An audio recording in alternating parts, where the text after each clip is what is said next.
Kotiya project આખું એક મોટું કૌભાંડ છે અને આ જે તળાવ છે એ મોટું કૌભાંડ છે. શરૂઆતની અંદર આ કોટિયા પ્રોજેક્ટવાળી જે કંપની છે એના માલિકો છે તે માત્ર ને માત્ર ફૂડ પ્રોડક્ટ બનાવવાનું કામ કરતા હતા, ફરસાણનું કામ કરતા હતા. કોઈ પણ પ્રકારનો એમ્યુઝિયમ પાર્ક બનાવવાનો કે તળાવ ડેવલપ કરવાનો કોઈ અનુભવ નહોતો. માત્ર 3 લાખ રૂપિયાના ખર્ચે વર્ષે 3 લાખ રૂપિયા એટલે કે મહિને 28,000 રૂપિયા માત્ર ભાડું ચૂકવવાનું. એની સામે દુનિયાભરની એમ્યુનિટી ડેવલપ કરી એમાંથી ફી ઉઘરાવી આપવાનું આ ષડયંત્ર રચાયું. શરૂઆતમાં માત્ર 6 પાર્ટનર હતા, પરંતુ ત્યારબાદ જેમ જેમ એક્ટિવિટી વધતી ગઈ આ પાર્ટનરો જે છે તે અનેક લોકોને જોડતા ગયા અને આ દુર્ઘટના બની ત્યારે એટલે કે આજની તારીખમાં 15 થી 16 પાર્ટનર છે. આખા દ્રશ્યો જોજો દીપા, અહીંયા ખેલ કેવો ચાલે છે. આટલું મોટું સોનાની લગડી જેવી જગ્યા, શહેરની મધ્યમાં આવેલું આ તળાવ, માત્ર 28,000 રૂપિયા મહિને ભાડું, માત્ર 28,000 રૂપિયા, વર્ષે 3 લાખ રૂપિયા, અને તે પણ આટલા લાંબા સમય સુધી ઇજારેદારને આપવું. ડેવલપ કરવાની પાછળ મહત્તમ ખર્ચો 5 કરોડ રૂપિયા કર્યો છે આ કંપનીએ. પણ ડેવલપ કરવાના નામે જૂની બોટ દેખાઈ રહી છે, અહીંયા સડેલા સાધનો દેખાઈ રહ્યા છે, કોઈ પણ પ્રકારની સુરક્ષાની પ્રોપર કોઈ બંદોબસ્ત નથી અને ઉઘરાણા કરવા માટેની કેટલી વ્યવસ્થા કરી આપવામાં આવી છે. આપ હોલ જોઈ શકો છો, મલ્ટીપર્પઝ હોલ જોઈ શકો છો.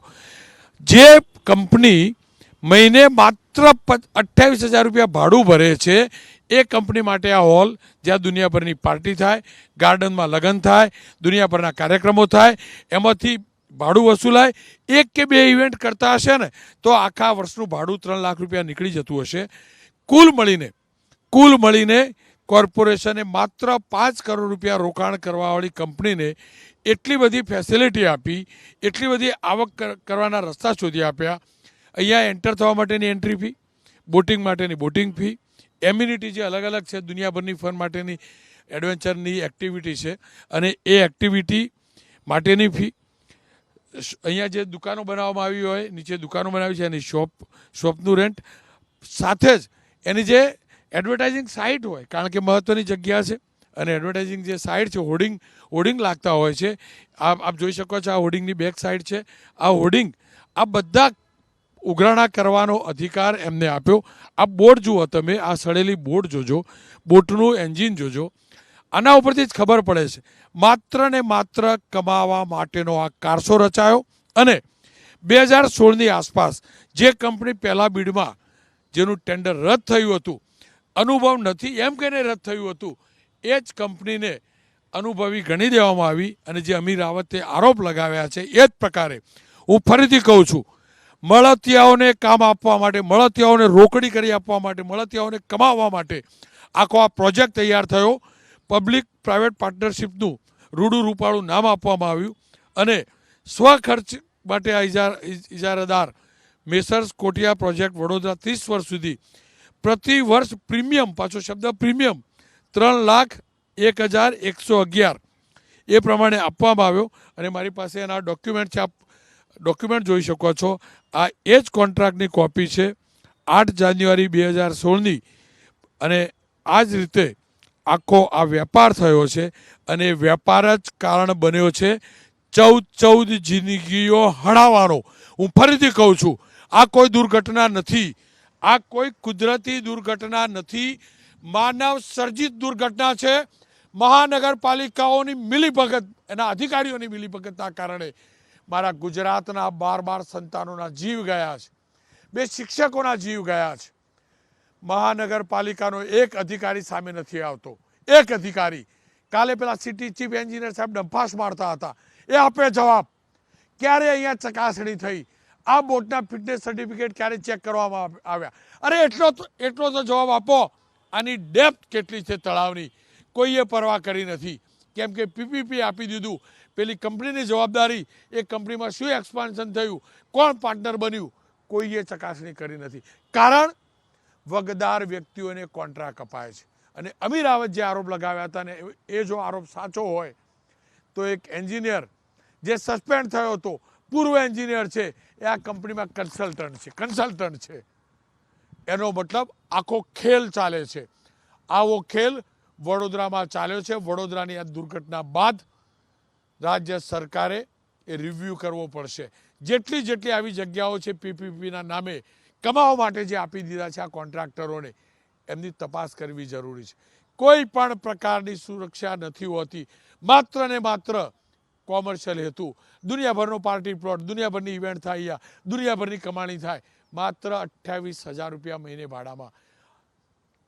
દીપા, કોઈએ ફ્લેટ બનાવ્યો હોય ને એની અંદર 5 કરોડનું ફર્નિચર ને બધું બનાવેલું ન પણ હોય ને, એવો ફ્લેટનું બરોડામાં ભાડું 3 BHK ફ્લેટનું ભાડું 28,000 રૂપિયાથી વધુ હોય છે. અને 28,000 રૂપિયામાં જોવા તળાવ, કેટલી મોટી જગ્યા આપી છે લગડી સમાન. જે બનાવવું એ બનાવે ભાઈ, ડેવલપમેન્ટના નામે જે કરવું એ કરે. માત્ર ને માત્ર કોમર્શિયલ એક્ટિવિટી થાય, કમાણી થાય. અને એ કમાણીની અંદર આ ડિરેક્ટરો, આ કંપનીના માલિકો, એના પાર્ટનરો એ ભૂલ્યા કે એમની આ લાલચ, આ લાલસા કોઈનો જીવ લેશે. જો કે ગઈકાલે જે 14 જિંદગીઓ ગઈ છે, ત્યારબાદ મોડી રાત સુધી રેસ્ક્યુ કરાયું. પરંતુ દીપા, જે જાણકારી મળી અને કમિશનર સાથે મારી વાત થઈ હતી, પોલીસ કમિશનર સાથે, એ પ્રકારે હવે તમામ જિંદગીઓ સલામત છે. જેટલા પણ જિંદગીઓ ગઈ છે એ ગઈ છે, પરંતુ હવે કોઈ અંદર ફસાયેલું નથી. છતાં પણ તમામ પ્રકારની ચકાસણી આપ જોઈ શકો છો ફાયર બ્રિગેડ કરી રહી છે. વડોદરા ફાયર બ્રિગેડને સલામ, એમને કાલે જબરજસ્ત કાર્યવાહી કરી છે. સ્થાનિક લોકોને સલામ, જેમને રેસ્ક્યુ માટે કાર્યવાહી કરી છે. દીપા, એક એક કેસ જોઈએ ને આપણે, એક એક ફૂલ જે મુરઝાયા છે ને, હું થોડાક સમય પહેલાં ખલીફા પરિવાર પાસે જઈ આવ્યો છું. 17 વર્ષ પછી, લગ્ન જીવનના 17 વર્ષ પછી, દાંપત્ય જીવનના, એ પરિવારમાં દીકરી આવી હતી. એ દીકરી આજે ગઈ છે. પિતરાઈ ભાઈ બહેન બંને એક સાથે ખલીફા પરિવારના ગયા છે. પરિવારના મોભી લંડન છે, એમના આવવાની રાહ જોઈ રહી છે. ત્યારબાદ સુપ્રતે ખાકની વિધિ થશે. જીવ ગયા છે. 1 થી 6 ધોરણમાં ભણતા એ ભૂલકાઓના જીવ ગયા છે. શિક્ષકોએ ભૂલ કરી. 30 વિદ્યાર્થી, 4 બોટ ચાલક અને 4 શિક્ષક એક નાની એમથી બોટમાં સવાર થાય, કોઈ ધ્યાન ના રાખવામાં આવે. અને આવું પહેલી વાર નહીં થયું હોય, પહેલી વાર નહીં થયું હોય, વારંવાર આ જ થતું હશે. એ કોન્ટ્રાક્ટર જવાબ આપે. અને હું ફરીથી કહું છું, ગઈકાલે દુર્ઘટના બાદ મેં કહ્યું હતું, આને પકડજો નહીં તો ફરાર થઈ જશે. એ એન્જિનિયર પણ ફરાર થઈ જશે, જેનો કન્સલ્ટન્ટ હશે.